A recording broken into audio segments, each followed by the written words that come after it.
اور مصر میں، سعودی عرب میں ایسے ایسے علماء موجود ہیں جن کے پاس ایک ایک قبر کا علم موجود ہے. ان کو پتہ ہے کہ کس قبر میں کون صحابی رسول ہے، اور وہ کب اللہ تعالیٰ کے پاس گیا، کب اس دنیا سے رحلت فرمائی، ان کو سب ایک ایک بات موجود کا پتہ ہے. بلکہ ایسی ایسی کتابیں موجود ہیں جن میں پورا ریکارڈ موجود ہے. تو ایک ایک قبر کا نام، ایک ایک قبر کے میں اندر سوئے ہوئے صحابی کا نام بھی پتہ ہے.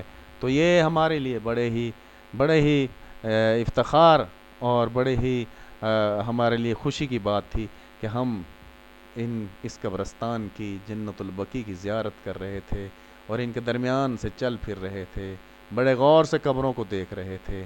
تو میں نے اسی لیے یہاں ذکر بھی کرتا رہا، اور آپ کے لیے میں نے یہ ویڈیو بھی بنائی تاکہ آپ بھی اس قبرستان کی زیارت کر سکیں، اور آپ بھی اس قبرستان کی زیارت کرتے ہوئے اللہ تعالیٰ کا ذکر کرتے رہیں. اور ایک اور بات جو میں آپ سے کہنا چاہتا ہوں، یہاں جگہ جگہ پر پولیس کے لوگ کھڑے ہوئے تھے. تو پولیس کے لوگ کیوں کھڑے ہوئے تھے؟ کہ ہم میں سے ہی بہت سے لوگ ایسے کم عقل، کم علم اور عجیب اعتقاد کے مالک ہوتے ہیں. وہ یہاں سے شاپرز میں چوری سے مٹی اٹھانا شروع کر دیتے ہیں، یہاں سے کنکریاں اٹھانا شروع کر دیتے ہیں، اور انہیں لا کر وہاں عجیب عجیب باتیں کہنا شروع کر دیتے ہیں کہ اس مٹی سے یہ ہو جائے گا، اس مٹی سے وہ ہو جائے گا. تو اللہ تعالیٰ کے سوا کوئی کچھ نہیں کر سکتا. زمین و آسمان کا مالک اللہ تعالیٰ ہے. تو ذرہ ذرہ، پتہ پتہ اللہ کے حکم کا تابع ہے. ایک ذرہ بھی اللہ کے حکم کے بغیر ہل نہیں سکتا. اللہ کے حکم کے بغیر نہ کسی کو صحت ملتی ہے، نہ اسے بیماری ملتی ہے. اللہ ہی صحت دینے والا ہے، اللہ ہی سب کچھ کرنے والا ہے. جب ہمارا یقین یہ ہو جائے تو ہم ان چیزوں سے باز آ جاتے ہیں. تو آپ کے سامنے جگہ جگہ پر پہرے دار کھڑے ہوئے ہیں تاکہ ایسی حرکت کوئی نہ کرے. تو یہاں آپ کے سامنے ان قبور کی آپ کے سامنے حالت موجود ہے کہ کوئی قبر پکی نہیں ہے. اتنا بڑا قبرستان، تحد نظر دیکھتے جاؤ، قبرستان اتنا بڑا ہے کہ ہماری سوچ سے بھی زیادہ، لیکن کوئی قبر پکی نہیں، کوئی مزار نہیں. تو یہ قبرستان مسجد نبوی جو کہ آپ کے سامنے ہے، صبح کا وقت ہے، تو مسجد نبوی کے دائیں طرف یہ قبرستان موجود ہے. مسجد نبوی کی سطح نیچی ہے، قبرستان تھوڑا سا اونچا ہے. تو وہاں سے جب آپ فجر کی نماز پڑھتے ہیں مسجد نبوی میں، جو کہ بڑے ہی فخر کی بات ہے، بڑے اعزاز کی بات ہوتی ہے کہ مسجد نبوی میں آپ فجر کی نماز بجماعت پڑھ رہے ہیں. نماز پڑھنے کے بعد جنت البقیع کا دروازہ کھول دیا جاتا ہے، اور مختلف ممالک سے لوگ آئے ہوتے ہیں اور وہ جنت البقیع کی زیارت کرنا چاہ رہے ہوتے ہیں. تو وہ اس طرف آ جاتے ہیں، اور دروازہ کھلتے ہی لوگ اس قبرستان کی زیارت کے لیے نکل آتے ہیں. جیسا کہ آپ کے سامنے دور وہ لوگ واپس جا رہے ہیں. تو ایک راستہ ہوتا ہے جانے کا، ایک راستہ ہوتا ہے واپس آنے کا. تو لوگ اس کی زیارت کرنے کے بعد واپس چلے جاتے ہیں. بہت سے لوگ آج اس ٹیکنالوجی سے فائدہ اٹھاتے ہیں اور اس کی ویڈیو بنا لیتے ہیں، اور اپنے گھر والوں کو، رشتہ داروں کو آ کر وہ ویڈیو دکھاتے ہیں، اور وہ بھی ان کے بھی علم میں اضافہ ہو جاتا ہے، اور وہ بھی اس قبرستان کی گھر بیٹھے زیارت کر لیتے ہیں. تو میں نے یہ ویڈیو آپ لوگوں کے لیے بنائی ہے. آپ سے گزارش ہے کہ آپ اس ویڈیو کو دیکھیں، بار بار دیکھیں، اور دوسرے لوگوں کو بھی، رشتہ داروں کو، سب کو اس کو دکھائیں، ان کو لنک بھیجیں اور ان کو شیئر کریں. اس چینل کو سبسکرائب کریں، لائک کریں، کومنٹس باکس میں کومنٹ لکھیں کہ کیا یہ ویڈیو صحیح بنی ہے، کیا میں نے یہ ویڈیو آپ کے لیے درست بنائی ہے، تو بنانی چاہیے تھی یا نہیں بنانی چاہیے تھی. تو آپ کومنٹس باکس میں کومنٹس دیں. تو آپ کے سامنے مسجد نبوی کا نظارہ بھی ہے، اور ابھی تک آپ کے سامنے لائٹیں آن ہیں. تو اب بہت سے لوگ اس قبرستان کی زیارت کے بعد واپس جا رہے ہیں. تو جگہ جگہ پر پولیس والے کھڑے ہوتے ہیں. تو وہ جب کوئی رکتا ہے تو ان کو خطرہ ہوتا ہے کہ یہ کوئی حرکت کرے گا، تو وہ اسے کہتے ہیں کہ آپ چلتے رہیں. تو سختی نہیں کرتے، پیار سے کہتے ہیں کہ آپ چلتے رہیں، اور کیونکہ زیارت کا مقصد ہے تو آپ زیارت کریں، لیکن قبروں کی بے حرمتی نہ کریں، وہاں سے مٹی نہ اٹھائیں، وہاں گند نہ پھینکیں، دائیں بائیں تھوکیں نہ۔ تو یہ بہت ہی عظیم ہستیوں کا قبرستان ہے۔ اسی قبرستان میں حضور اکرم صلی اللہ علیہ وسلم کے پیارے بیٹے بھی مدفون ہیں، اور لیکن چونکہ ہمیں اس کا علم نہیں کہ وہ کہاں ہیں، تو ہم آپ کو یہ نہیں بتا سکتے، لیکن ہاں ہم آپ کو قبرستان کی زیارت ضرور کروا رہے ہیں، اور قبروں کو بڑے قریب سے بھی آپ کو دکھا رہے ہیں۔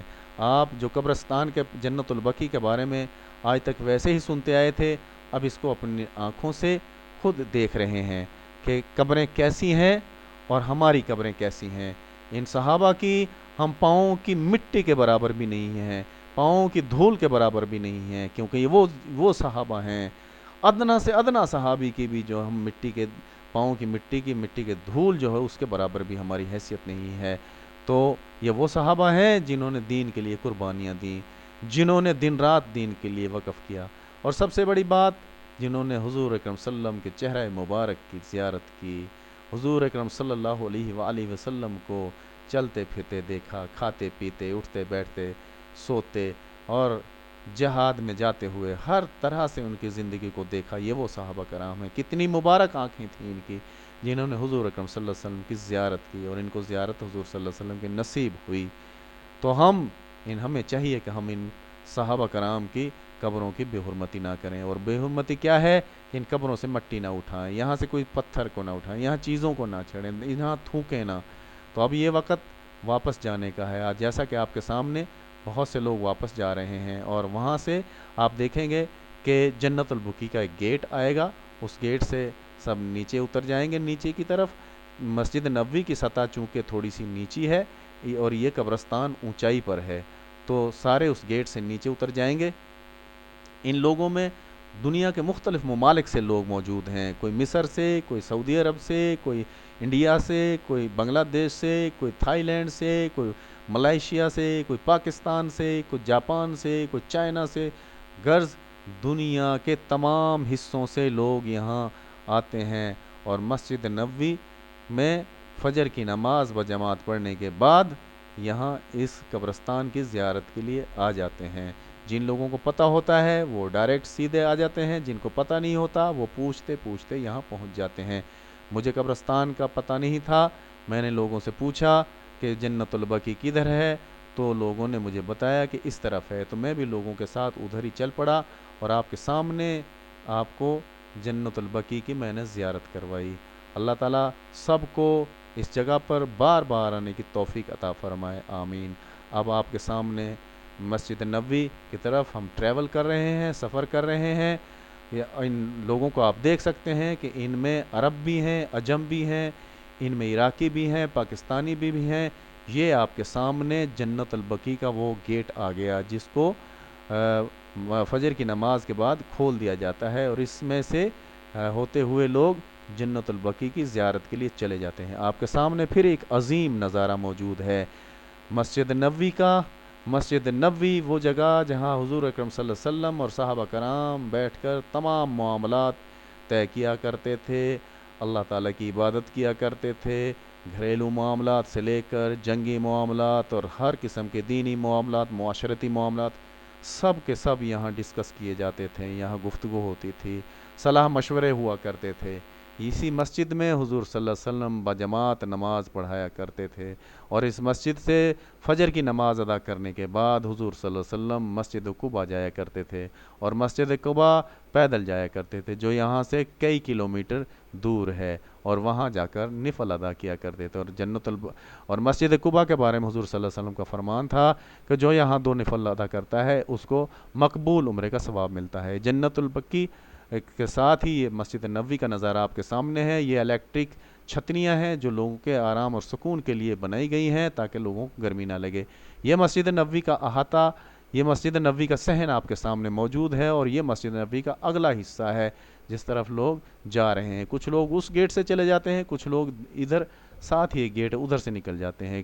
مسجد نبوی میں کئی گیٹ ہیں، لوگوں کو جدھر جانا ہوتا ہے اسی طرف چلے جاتے ہیں۔ یہ عمارات آپ کے سامنے موجود ہے، تو آپ سے گزارش ہے کہ اس چینل کو بار بار دیکھیں، دوسروں لوگوں کو دکھائیں اور اس کو سبسکرائب کریں اور لوگوں کو بار بار اس کو شیئر کریں، لنک کریں ثواب کی نیت سے۔ تو آپ سب کا بہت بہت شکریہ، اور آپ اللہ حافظ، خدا حافظ۔